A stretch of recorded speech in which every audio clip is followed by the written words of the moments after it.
dari 90 pohon atau yang dari jambu. Kalau yang dari alpukat kelengkeng itu ya sekitar 70, 80, 90 lah, sekitar itu omset ya.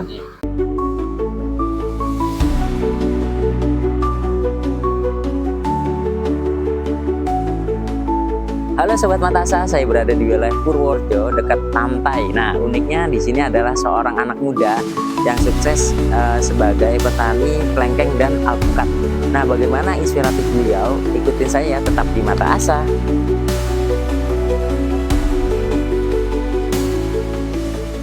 Assalamualaikum Mas. Waalaikumsalam warahmatullahi wabarakatuh. Oke, dengan nama siapa Mas? Nama saya Aji Chandra. Oke, alamatnya di mana ya Mas? Kalau ini alamatnya di Desa Nampurejo, Kecamatan Purwodadi, Kabupaten Purworejo. Oke, usaha komoditinya yang dilakukan apa nih Mas?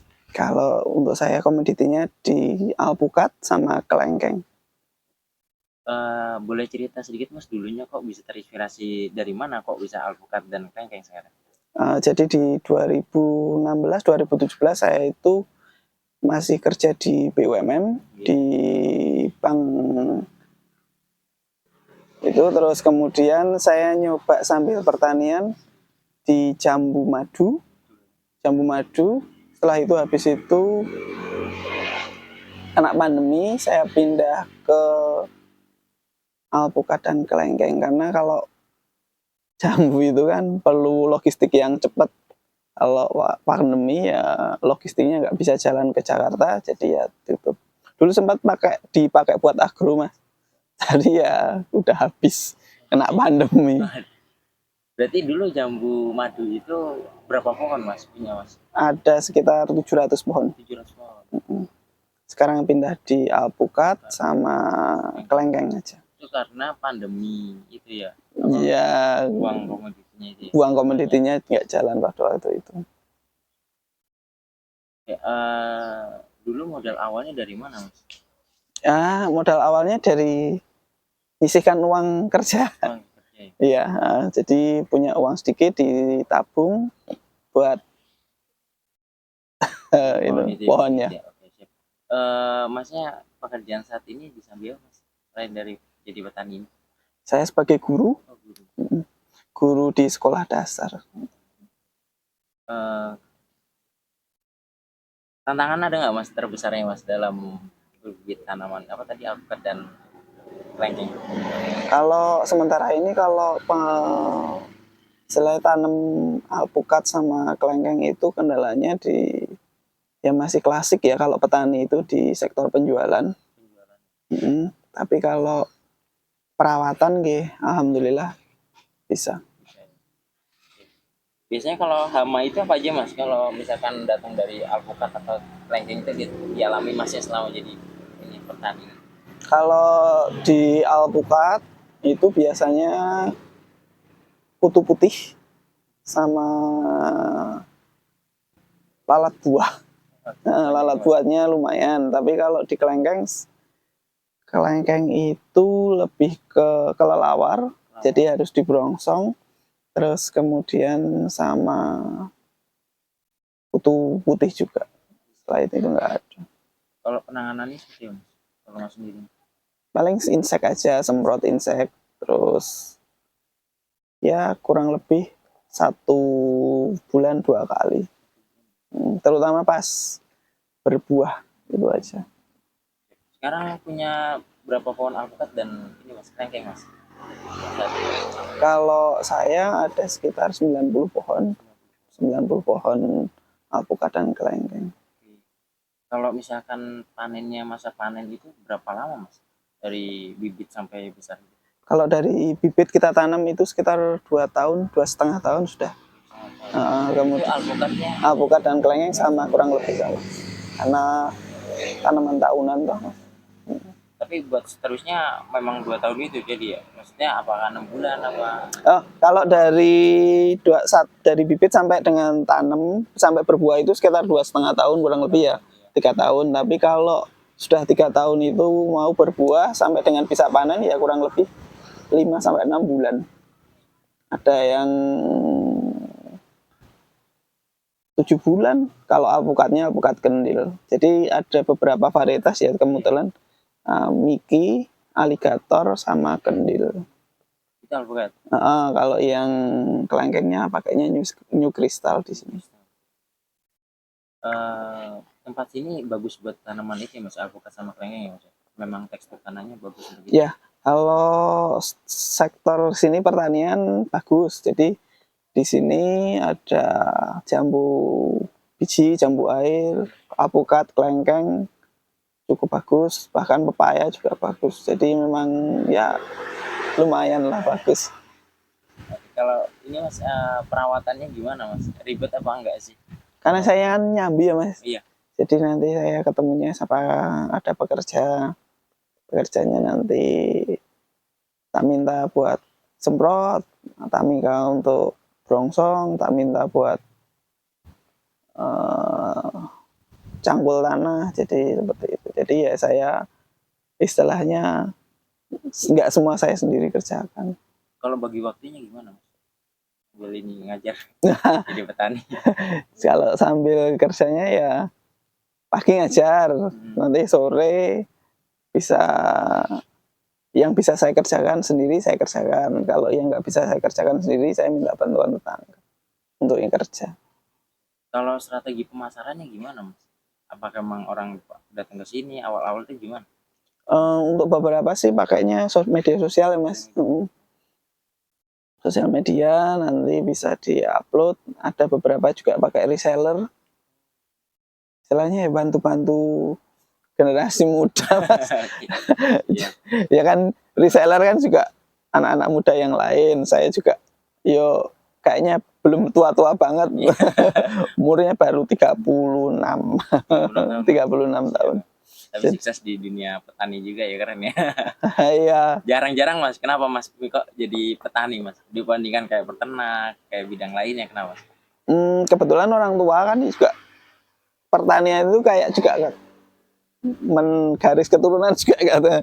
Jadi orang tua petani, juga guru dulu. Saya juga petani, seneng aja, sering diajak ke kebun, sering diajak ya sambil nemenin bapak dulu. Seneng ya udah nerusin. Ada momen-momen nggak mas pengalaman dalam bertani selama itu? Momennya ya apa ya mas? Momennya jatuh bangun. Ya, ya itu tadi momennya pada waktu jambu madu kena pandemi. Pada waktu itu kan pas banyak-banyaknya. Ya kalau kita kan nggak tahu pandemi itu sampai seberapa, jadi kita banting setir ke alpukat sama kelengkeng yang durasi pengirimannya bisa agak panjang. Kalau jambu madu kan dari petik sampai Jakarta atau sampai pengiriman itu maksimal yang terima itu kan paling 3 hari 4 hari. Harusnya misalnya rantai pasoknya. Kalau kelengkeng sama alpukat kan bisa sehari ini petik, 10 hari pun masih bisa awet. Kalau alpukat, kalau kelengkeng juga lebih lama lagi, sekitar 7 hari udah masih bisa. Tapi kalau alpukat kan bisa makan sampai 14 hari, ada yang alpukat kendil yang besar-besar itu kan bisa. Jadi aman. Nah jambu hari ini petik, 2 hari 3 hari ya udah harus sampai sana. Kalau masnya nih sama bertani ada untung ruginya nggak mas? Untungnya apa, ruginya apa? Ya untungnya mesti ada, ruginya mesti ada. Kalau untungnya ya secara finansial ada, kemudian ketenangan hati, terus kemudian ya beberapa teman, dapat teman baru. Kalau ini ada teknik perawatan khusus nggak mas untuk alpukat dan kelengkeng mas? Ya kuncinya di rutin aja, rajin sama rutin. Jadi kalau pohonnya kelihatan kurang pupuk, ya segera dipupuk. Kalau pohonnya terkena hama, jamur, segera dikasih fungi. Kalau insek ya, kalau ada hewan-hewan kecil itu ya segera diinsek aja. Jadi rutin-rutin sama sering-sering ditengok aja. Iya, harus rutin mas ya. Oke. Tadi punya alpukat berapa mas pohonnya? Kelengkengnya berapa? Alpukatnya sekitar 90, alpukat sama kelengkeng 90. Kalau masa panen itu berapa kintal mas? Apa ya Mas? Kalau di musim tanam yang kemarin ada sekitar 3 ton. 3 Kalau per ton, 4 ton. kilonya kalau boleh tahu berapa? Per kilonya rata-rata ya Mas, jadi range harga aja. Jadi terkadang kita juga alpukat itu ada yang super, ada yang enggak super, ada yang biasa, kemudian ada cacatnya, biasanya di harga sekitar 20 sampai 40 ribu per kilonya. Itu kelengkeng, Alpukat alpukat. Kelengkeng hampir sama ya Mas? hampir sama. Kelengkeng lebih tinggi sedikit, paling sekitar 25-30 sampai dengan 45 ribu. Tergantung barangnya. Jadi kan kalau di harga di supermarket mungkin beda, di pasar juga beda. Tapi kan ini kan di petani, jadi beda. Jadi masyarakat beli di kita itu sekitar segitu. Cara memilih bibit yang bagus gimana Mas? Mas ini? Kalau milih bibit yang bagus ya tinggal kita ke tukang bibitan, karena dulu saya juga bibitnya bikin sendiri Mas. Waktu itu kan pandemi, guru saya sebagai guru daring itu lah. Daring, jadi saya bibitnya bikin sendiri. Saya otodidak belajar dari YouTube, dari istilah nonton video-video aja, bikinnya bibitnya bagaimana. Ya udah, yuk bikin bibit sendiri, ditanam sendiri. Saya juga dulu pernah bikin penjualan bibitnya, tapi kalah sama yang di Loano atau di Magelang Salaman, itu kalah. Ini Mas, apa namanya, cara mempercepat tumbuhan itu gimana Mas biar berbuah? Kalau Mas ada cara teknik khusus nggak? Alpukat sama kelengkeng.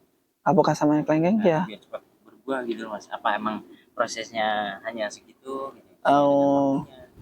Waktunya itu rata-rata ya 3 tahun lah. Kita tahu mulai dari bibit sampai panen itu 2,5 sampai 3 tahun. Habis itu kalau kita pengen buahnya bagus ya dipupuk rutin aja, paling nggak setahun. Pupuk kandangnya ada 3 sampai 4 kali. Terus kemudian saya juga pakai pupuk kimia, tapi sudah saya minimalkan. Istilahnya juga nggak terlalu banyak dosisnya. Kalau pas berbuah kita rajin insek sama fungi. Kalau penjualan Mas, lebih untung ke pasar atau memang orang datang ke sini main? Kalau Mas sering ngalamin apa? Seningnya dua-duanya, jadi opsinya saya buka dua-duanya. Jadi saya jual ke reseller, jual ke istilah pedagang buah. Saya juga melayani ke pembeli langsung. Jadi dulu pernah bikin brand namanya Morning Fresh, tapi nggak jalan. Mungkin jalan Mas. Apa masih arti dari Morning Fresh rencana ke depan itu? Jadinya. Ya kalau tagline-nya sih jual hasil pertanian gitu, tapi ya nggak tahu Mas, kok yuk nggak petani itu perlu pendampingan sih. Pendampingan artinya juga pemerintah juga harusnya ngopeni. Kita juga berusaha, artinya kan petani kita itu kan berusaha untuk memproduksi buah atau hasil ya.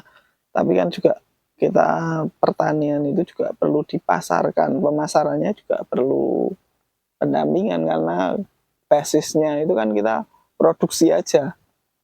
Nah kalau bisa sudah sampai marketingnya ya luar biasa gitu. Harapannya gitu ya Mas ya. Banyak banget, jadi ya, itu ya pokoknya lebih enak banget misalnya bisa produksi sendiri, bisa jual, tapi kan juga kita juga mikirin orang lain, reseller juga itu sebenarnya dipikir tenan loh Mas. Kasihan loh misalnya kita apa-apa kita bisa jual sendiri itu ya seneng, dari hulu ke hilir itu seneng. Tapi ya bagi-bagi. Kalau boleh tahu omset yang pernah dialami paling tinggi berapa mas? Kalau jadi petani. Omset ya Boleh tahu. dari 90 pohon atau yang dari jambu. Kalau yang dari alpukat kelengkeng itu ya sekitar 70, 80, 90 lah sekitar itu omset ya. Iya. Tapi bersihnya ya nggak sampai segitu. Ini mas, apa kedepannya rencananya mau apa mas? Mau memperbesar banyak pohonnya lagi atau mau ada rencana ke depan bikin apa namanya pohon lainnya gitu? Ada nggak mas? Ya rencana itu mesti ada mas. Iya. Jadi masih ada lahan beberapa di sana. Rencana sih Apa itu mas? Pohon apa? nambah pohon kelengkeng sama alpukat aja yang saya bisa kerjakan ya. Siap, siap. Karena ya nggak banyak ya, kalau bisa sekitar nambah 100 lah cukup. 100 bibit. Kalau bisa besar banget ya alhamdulillah, tapi ya nggak tahu mas. Yang masih bisa itu sekitar itu paling. Oke mas, pesan untuk orang di luar sana yang pengen sukses kayak mas jadi petani anak muda ini gimana mas? Pesan dari masnya sendiri selama ngalamin hidup petani. Apa ya, jadi sektor pertanian beberapa ini sudah sama pemerintah itu juga sekarang sudah dilirik ya mas. Tinggal kita pinter-pinter aja ngolahnya. Apalagi kalau yang muda-muda itu mesti sekarang pinter-pinter lah.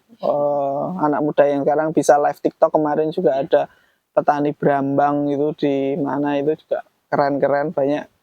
Kalau bisa jual dari hulu ke hilir pasti seneng banget. Jadi ya untuk petani-petani muda kalau bisa ya apa lebih kreatif aja di penjualannya. Yakin kalau petani muda sekarang bisa jual lewat live TikTok, lewat itu yakin mah luar biasa omsetnya.